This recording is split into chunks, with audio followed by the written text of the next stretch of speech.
Halo Graph Lovers, apa kabar? Pada episode Aksara Bercerita lalu pernah saya bahas tentang analisis tanda tangan. Meski analisis tulisan tangan memiliki kedalaman yang lebih, disertai dengan akurasi dan validitas yang telah diakui, analisis tanda tangan tetap menjadi jalan pintas seseorang mengenal pribadi orang lain.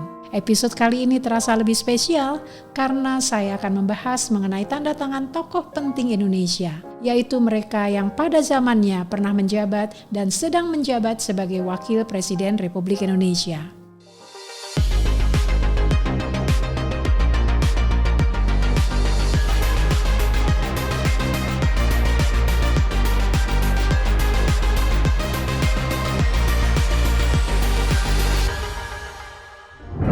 Saya perlu sampaikan disclaimer bahwa analisis ini tentu tidak mencerminkan karakter keseluruhan individunya, sehingga sebaiknya tidak digunakan sebagai satu-satunya cara Anda menilai karakter penulisnya. Sekali lagi, ini terkait dengan pemahaman dalam grafologi bahwa tanda tangan tidak dapat digunakan sebagai interpretasi tunggal untuk menggambarkan karakter seseorang. Karena tanda tangan adalah bagian dari tulisan tangan yang hanya bisa dianalisis secara komprehensif jika dia dihadirkan bersama dengan tulisan tangan penulis. Karena seringkali ditemui skrip dan tanda tangan benar-benar berbeda. Ada unsur inner self dan ego saat tanda tangan dibubuhkan, sehingga perubahan atau situasi emosi tertentu saat tanda tangan dibuat berpengaruh pada goresan yang dihasilkan. Apa yang Anda tanda tangani adalah bentuk kesadaran, tetapi bentuk tanda tangan adalah visualisasi dari pikiran bawah sadar yang dipengaruhi banyak faktor. Presiden dan Wakil Presiden sebagai unsur lembaga tinggi negara tentu memiliki jenjang dan perjalanan karir yang sangat kompleks. Pengalaman sebagai pemimpin memberikan warna pada gaya kepemimpinan masing-masing. Namun berbeda dengan gaya kepemimpinan dalam organisasi pada umumnya, gaya kepemimpinan presiden dan wakil presiden lebih tepat dikategorikan sebagai gaya kepemimpinan politik yang adalah cara memimpin menggunakan kekuasaan, mempengaruhi orang lain, dan mengambil keputusan dalam konteks politik. Berikut satu persatu saya akan menganalisis gaya tanda tangan 12 wakil presiden RI yang contoh tanda tangannya bersumber dari publikasi sosial media. Mereka adalah Bapak Dr. Muhammad Hatta, Bapak Sri Sultan Hamengkubuwono IX, Bapak Adam Malik, Bapak Sudarmono, Bapak Tri Sutrisno, Bapak Bahrudin Yusuf Habibie, Ibu Megawati Soekarno Putri, Bapak Hamzahas, Bapak Muhammad Yusuf Kalla, Bapak Budiono, Bapak Kiai Ma'ruf Amin, Bapak Gibran Rakabuming Raka. Pada dasarnya, analisis tanda tangan didasarkan pada 3 hal utama, yaitu legibility, size, underscore, dan tambahannya adalah tanda khusus. Pertama, saya akan kelompokkan tanda tangan yang ada garis bawah atau underscore. Garis bawah pada tanda tangan menggambarkan kemandirian si penulis dalam pengambilan keputusan. Penulis ingin mencapai tujuannya dengan seminimal mungkin bantuan orang lain. Dia suka pada posisi di mana ia dapat membuat keputusannya sendiri. Bahkan ia tidak bergantung pada orang lain dan tidak mengharapkan orang lain menyelesaikan kesulitannya. Baginya, cara tercepat menyelesaikan pekerjaan adalah dengan melakukannya sendiri. Tanda tangan Wakil Presiden Republik Indonesia ini diakhiri dengan underscore. Semakin panjang garis bawah atau underscore pada tanda tangan yang dibuat, berarti si penulis ingin mengatakan bahwa dirinya punya kemandirian yang tinggi. Demikian sebaliknya. Berikutnya tentang legibility. Legibility dalam tanda tangan berkaitan dengan a well-balanced personality. Kondisi yang memungkinkan seseorang untuk mengelola berbagai aspek kehidupan seperti pekerjaan, hubungan, dan kesejahteraan pribadi. A well-balanced personality dicirikan dengan stabilitas emosi, kemampuan beradaptasi, dan self-awareness. Tanda tangan sebaiknya dibuat dengan jelas dan mudah dibaca. tidak dibuat kusut atau sulit dibaca. Tanda tangan yang mudah dibaca dan digoreskan dengan kecepatan sedang dan tidak terburu-buru menggambarkan ia individu yang berupaya menepati komitmennya, tulus dan dapat diandalkan, serta memiliki keseimbangan ekspresi yang baik. Size atau ukuran tanda tangan tidak selalu sama dengan ukuran skrip. Pada episode yang lain, yaitu pembahasan tentang karakter ego, salah satu cirinya adalah ukuran tanda tangan yang besar, seberapapun ukuran huruf dalam skrip. Idealnya, ukuran huruf dalam skrip dan ukuran dalam tanda tangan sama, atau hanya sedikit lebih besar dari ukuran skrip. Karena ini menggambarkan individu dengan kepribadian yang terbuka, pemberani, dan konvensional. Deteksi kejujuran juga antara lain dapat dilihat dari hal ini. Sekarang kita membahas tentang tanda khusus yang ada pada contoh tanda tangan para wakil presiden. Ini sekaligus akan menjadi rangkuman dan kesimpulan analisis tentang masing-masing individu. Tanda tangan Muhammad Hatta sangat mudah dibaca sebagai Hatta. Beliau menunjukkan jati diri secara jelas. Baseline ke arah atas secara normal menunjukkan optimisme. Dalam grafologi, garis pada huruf T atau tibar berkaitan dengan leadership dan tibar pada tanda tangan Bapak Muhammad Hatta yang tinggi mengindikasikan aspirasi dan harapan beliau yang tinggi. Ada goresan pada awal tanda tangan yaitu di huruf kapitalnya. Ini menggambarkan beliau sebagai individu yang membiarkan atau mempersilahkan orang lain ada di depannya.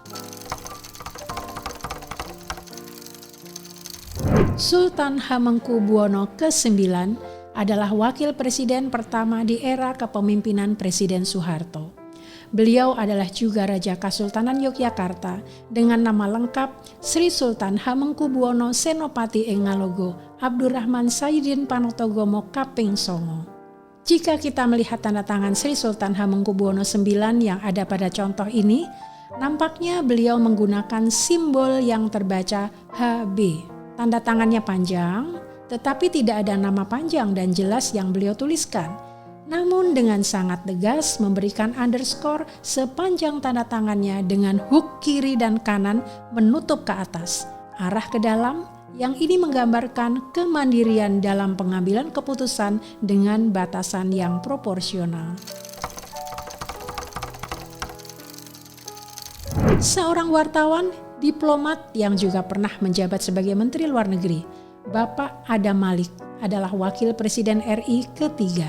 Tanda tangan yang bersih, tidak ruwet dan panjang dengan underscore yang tegas menjadi identitas beliau. Meski tidak teridentifikasi apa yang beliau tuliskan dalam tanda tangannya, namun ia tidak menyembunyikan identitasnya. Tetap terlihat ada hal menarik saat beliau menuliskan I dot atau titik yang bulat besar dan berlubang.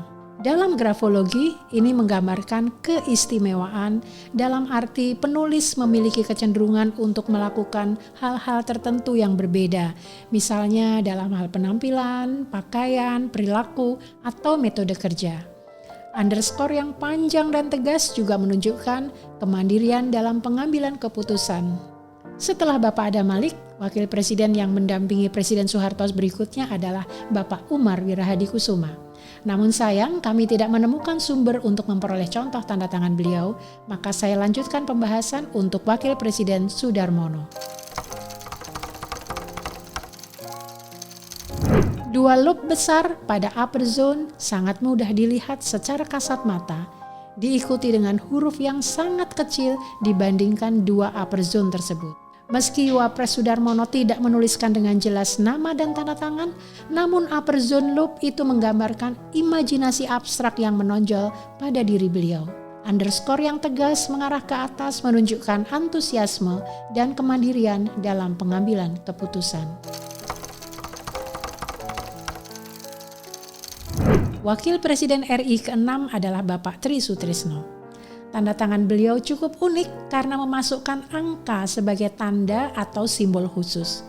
Ada simbol angka 3 yang barangkali dimaksudkan sebagai representasi nama Tri yang artinya 3. digoreskan cukup artistik dan menyatu dengan nama Sutrisno. Tanda tangan cukup jelas terbaca yang menunjukkan bahwa ia individu yang terbuka. Ada angka 2 di bagian bawah underscore. Ini tidak dapat diinterpretasi. Hal menarik adalah underscore digoreskan dengan simetris dan tepat sama panjang dengan goresan awal pada simbol angka 3. Bahrudin Yusuf Habibie adalah wakil presiden terakhir pada masa kepemimpinan Presiden Soeharto, di mana Indonesia memulai era reformasi. Tanda tangan B.J. Habibie tidak terbaca dengan mudah sebagai representasi nama beliau. Namun terlihat sangat jelas semua unsur yang digoreskan seperti memiliki titik tajam atau sharp point di semua huruf. Dalam grafologi, penulisan huruf pada middle zone yang tajam merepresentasikan individu yang berpikir komprehensif dan tidak sabar menghadapi orang yang berpikir lambat. Hal ini sejalan dengan latar belakang beliau yang seorang ilmuwan. Kemandirian dalam pengambilan keputusan juga terlihat pada underscore atau garis bawah yang ditampilkan. Hal menarik saat menganalisis tanda tangan Megawati Soekarno Putri, wakil presiden yang kemudian menggantikan Abdurrahman Wahid sebagai Presiden RI. Dari legibility-nya, tanda tangan Megawati yang ditulis dengan lengkap sangat clear dan mudah dibaca. Ini berkaitan dengan a well-balanced personality yang dicirikan dengan stabilitas emosi, kemampuan beradaptasi, dan self-awareness seperti yang telah saya sampaikan tadi. Coba perhatikan 2 tanda tangan Megawati dalam kurun waktu berbeda. Dari dokumen yang saya temukan, beliau menulis nama lengkapnya berbeda satu dengan yang lain. Megawati di masa mudanya menuliskan Megawati. Sementara ini diperkirakan setelah terjun ke dunia politik, ia menuliskan nama Mega Soekarno P. Saya pernah membahas dalam episode yang lain bagaimana family name menjadi faktor penting yang ingin diekspresikan dan secara emosional ditunjukkan melalui tanda tangan seseorang. Ukuran tulisan saat menuliskan namanya sendiri, Mega, dengan nama ayahnya Soekarno yang balance, menggambarkan bagaimana pikiran bawah sadarnya menceritakan perasaan dan emosinya saat bersama ayahnya. Lebih menarik lagi melihat bagaimana Megawati menempatkan underscore atau garis bawah. Memang idealnya garis bawah tidak menyentuh nama pada tanda tangan. Dengan kesadaran, beliau membuat garis bawah dengan tetap konsisten tidak menyentuh 2 lower zone yang berada di bagian tengah nama.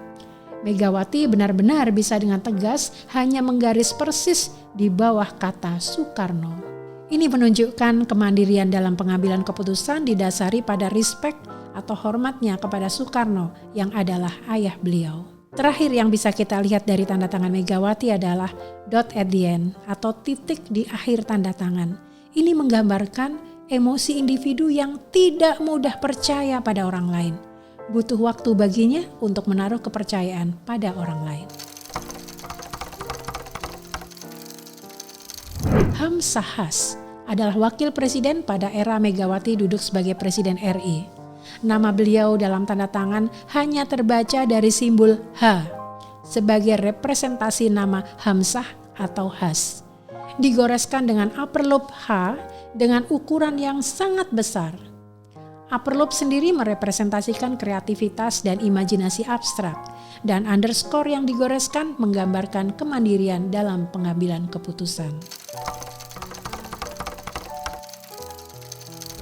Negara kita pernah memiliki wakil presiden yang 2 kali menjabat sebagai pendamping presiden yang berbeda. Ya, beliau adalah Muhammad Yusuf Kalla, yaitu pada pemerintahan Presiden Susilo Bambang Yudhoyono dan pada masa Presiden Joko Widodo. Tanda tangan Yusuf Kalla pada contoh berikut juga berupa semacam simbol dari 3 huruf, yakni M-Y-K, yang merupakan akronim dari nama beliau. Lower zone pada huruf Y yang berakhir ke arah kanan atas memang tidak lazim, tetapi ini menunjukkan semangat dan optimisme seperti halnya dalam analisis tentang baseline atau garis dasar. Dan coba perhatikan ada cekungan yang terbentuk dari lower zone huruf Y tersebut. terlihat memangku huruf K yang adalah representasi feminin kala yang dituliskan terpisah dari nama tengahnya. Budiono adalah wakil presiden pada periode kedua pemerintahan Presiden Susilo Bambang Yudhoyono. Mencermati tanda tangan beliau, ada yang unik selain huruf kapital B di awal tanda tangan, beliau tidak secara jelas menuliskan nama lengkapnya. Bahkan ending seperti berbentuk huruf Y atau G dengan lower loop yang sangat besar ini tidak dapat dianalisis secara utuh. Timbul pertanyaan, mengapa ada lower loop dengan slant ke arah kiri dan ending kembali ditarik ke arah kanan, sementara nama beliau tidak mengandung huruf dengan lower zone tersebut. Dalam hal ini, beliau memberikan ornamen yang bisa jadi memiliki makna penting bagi beliau pribadi. Kiai Ma'ruf Amin adalah wakil presiden pada periode kedua pemerintahan Presiden Joko Widodo. Huruf dan simbol yang ada pada tanda tangan beliau tidak dapat terbaca sebagai representasi nama yang ditulis dalam aksara Latin. Mengingat beliau adalah ulama dan tokoh agama, patut diduga beliau menulis dari sisi kanan dengan mengadopsi huruf hijaiyah atau Arab. Namun sekali lagi, hal ini perlu konfirmasi ulang. Yang cukup menarik adalah adanya dua upper loop besar yang ditampilkan, namun keduanya berukuran tidak simetris atau tidak sama tinggi. Dalam tulisan Latin, upper loop menggambarkan imajinasi abstrak penulisnya. Analisis tanda tangan Wakil Presiden RI kali ini diakhiri dengan tanda tangan Wapres Gibran Rakabuming Raka yang saat ini masih menjabat. Sebagai grafologis, saya tidak dapat mengidentifikasi huruf apa yang merepresentasikan nama beliau. Huruf-huruf atau alfabet hilang atau tidak tampak sama sekali. Pada pembahasan sebelumnya, hal penting dalam tanda tangan adalah legibility atau keterbacaan. Tanda tangan yang tidak dapat menunjukkan nama yang diwakilinya menggambarkan individu yang tidak ingin diketahui siapa dirinya. Ia menyembunyikan identitasnya karena dalam grafologi tanda tangan menggambarkan identitas diri, ego, serta emosi sesaat penulisnya. A completely illegible and complicated signature atau tanda tangan yang sama sekali tidak terbaca dan rumit menggambarkan seseorang yang memiliki rasa superioritas terhadap orang lain. Ada keinginan kuat untuk memberi kesan namun tidak mengkomunikasikan pikirannya. Setiap individu memiliki kebebasan dalam mengekspresikan dirinya melalui tanda tangan. Tanda tangan Bapak Gibran terlihat sebagai simbol berupa goresan ke arah kanan beberapa kali dengan origin yang tetap. Sekali lagi dalam grafologi dikatakan bahwa tanda tangan adalah goresan atau grafis yang dibuat oleh tangan atas perintah otak yang telah menerima input dari pikiran sadar dan bawah sadar berupa desain yang mengandung sifat yang telah terbentuk sebelumnya untuk menunjukkan identitas diri, ego, dan emosi sesaat penulisnya. Nah, Grafolovers, sebagai praktisi grafologi, setiap analisis didasarkan pada ilmu analisis tulisan tangan, dilakukan secara objektif, tanpa bias, dan tetap independen. Namun hal yang perlu diingat bahwa tanda tangan sebaiknya tidak digunakan sebagai interpretasi tunggal atas karakter penulisnya. Masih banyak trait yang bisa dianalisis dari tulisan tangan secara komprehensif. Demikian pembahasan komprehensif tentang tanda tangan atau signature. Tidak hanya sekedar goresan belaka, signature memiliki makna lebih dalam bagi kehidupan kita. Akhirnya saya Kusuma Prabandari pamit undur diri. Kita bertemu di episode lain dalam Aksara Bercerita. Sampai jumpa.